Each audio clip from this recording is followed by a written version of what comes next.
Hello there. Good evening, everyone. This is Dari on WorldStreams Radio. Thank you to our listeners from all around the world for joining us tonight. To learn more about WorldStreams Radio, visit our website at worldstreams.org.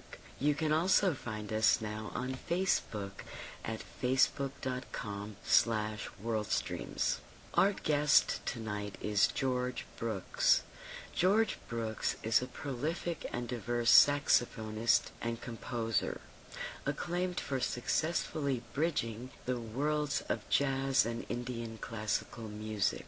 He is the founder of several important Indian fusion groups, including Summit with Farid Haq, Kai Eckhart, Zakir Hussain, and Steve Smith, Bombay Jazz with Larry Coryell and Ranu Majumdar, and the Kurwani Quartet.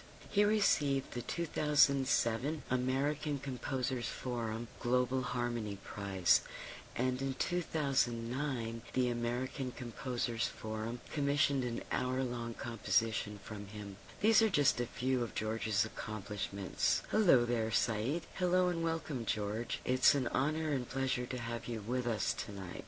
Well, thank you. It's a pleasure to be here. Well, thank you. Hello, Dari. Good evening, everyone, and thank you for joining us, and good evening to you, George. This piece that we just heard, what could you tell us about it? Well, that piece, it's actually, it's interesting that you chose to play that one. It's actually one I haven't listened to for a while. It's a little different from a lot of the other pieces that I've been doing. Absolutely. In that it's kind of more like a traditional jazz composition with harmonic chord changes, guitar and saxophone. That is Farid Haq playing the guitar on there. And often on my albums I'll put something that has more of a harmonic flavor, more of a Western jazz flavor as a little, maybe we'd call it musical sorbet to cleanse the palate.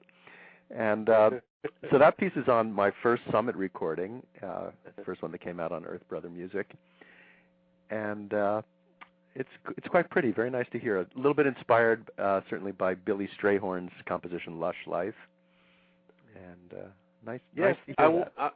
The reason why we choose this piece is very unassuming at the beginning to show our listeners the versatility, and as our interview progresses, we're going to play some really, really beautiful pieces, and I can't wait to get there. Before we get there, George, tell us about how did you get started Did you have a choice in the instrument that you played as a young person? Well, I started in those days, and I think still in parts of our country, they still have bands in the school. I know out here in California it's really becoming rough with budget cuts, and music has been considered kind of a very secondary or tertiary as far as its importance in schools. But when I was young, when you turned 10, like third or fourth grade, you would join the school band and you got to choose an instrument. And my initial instinct was to play drums, and my mother, raising 3 young boys, I think felt that it was going to be more than she could handle. And she said, "Oh, no, please choose a musical instrument first," as she thought. And so I chose the saxophone, which I think was a lot louder than she had anticipated. Yes, I can vouch to that. I do have a neighbor. and it just brings smiles to my face every time I hear him distort these notes from, and it's beautiful and wonderful. Now, you also had a teaching experience. What could you tell us, since you mentioned that music, of course, suffers as a result of budget cuts? How much has that hurt musical acumen of people in general?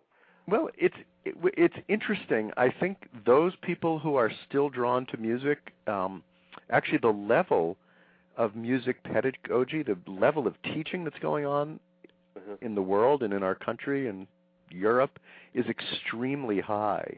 So actually you hear now kids coming out of junior high school and high school who are extremely well trained and playing at a very high level.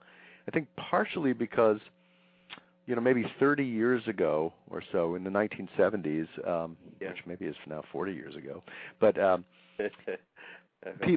places like the Berklee School of Music, New England Conservatory, where I went, Eastman School of Music, I think Oberlin College to some extent, Manhattan School of Music, started teaching jazz at the conservatory level. So you started getting some very highly educated musicians. And then as they started going out into the world, in order to make a living, a lot of them definitely turned to teaching. And so the level of teaching became very high. So now you have high school students who can play giant steps in an 11-beat rhythmic cycle. And they're all, they're being taught to transcribe solos. They're listening to really good music. So the playing is still actually at a very high level. But I think the problem is it's only going to a very few people. So it becomes harder for those musicians, even though they're very talented, to make a living, because if everybody isn't educated as to what good music is, then your audience is diminished. So do you think that the concept really is whether you make a living with music or whether you really enjoy music for what it is? Do you think this is why many people just drop out of it very quickly?